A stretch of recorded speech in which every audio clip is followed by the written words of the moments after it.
வணக்கம். இப்போ நம்ம நிதிக்குழுவை பற்றி தான் பார்க்க போகிறோம். நிதிக்குழு அப்படிங்கிறது ஒவ்வொரு 5 வருஷத்துக்கு ஒரு தவணையும் குடியரசுத் தலைவர் தான் வந்து நிதிக்குழுவை வந்து அமைக்கிறாரு. இதுக்கான அரசியலமைப்பில் ஆர்டிக்கல் எவ்வளவு நிதிக்குழுக்கு அப்படின்னா 280வது ஆர்டிக்கல் படி தான் நிதிக்குழு அமைக்கிறாங்க. இந்த நிதிக்குழுவில் ஒரு தலைவர் 4 உறுப்பினர்கள் இருப்பாங்க, 1+4. அதில் தலைவர் வந்து பார்த்தீங்கன்னா யார் தலைவராக இருப்பாங்கன்னா பொது நடவடிக்கைகளில் அனுபவம் உள்ள ஒருத்தவங்களை வந்து அதோட தலைவராக வந்து குடியரசுத் தலைவர் நியமிப்பார்.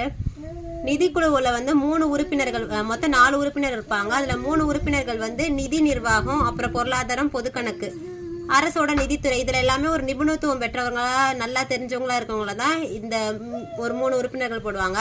இதில் 4வது உறுப்பினராக இருக்கிறவங்கள வந்து உயர்நீதிமன்ற நீதிபதியாக இருக்கக்கூடிய தகுதி உள்ள ஒருத்தவங்கள தான் வந்து 4வது உறுப்பினராக போடுவாங்க. இதுதான் நிதிக்குழுவோட அமைப்பு.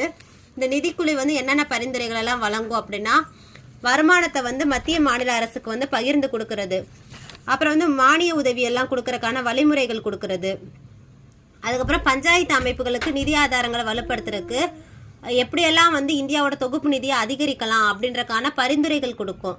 எல்லாமே பரிந்துரைகள், வழிமுறைகள் அந்த மாதிரி தான் கொடுக்கும். நகராட்சி, அதே மாதிரி நகராட்சி அமைப்புகளோட நிதி ஆதாரங்களை வலுப்படுத்துறதுக்கும் இந்தியாவோட தொகுப்பு நிதி அதிகரிப்பதற்கான பரிந்துரைகளையும் அது வந்து கொடுக்கும்.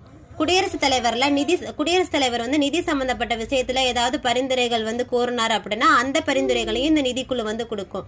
இது வரைக்கும் 15 நிதிக்குழு வந்து இந்தியாவில் வந்து குடியரசுத் தலைவர் வந்து அமைச்சிருக்காரு. அந்த 15வது நிதிக்குழு தான் வந்து NK சிங் தலைமையில் வந்து நியமிக்கப்பட்டிருக்கும். இதுதான் நிதிக்குழுவை பற்றி ரொம்ப முக்கியமானது. ஆர்டிக்கல் 280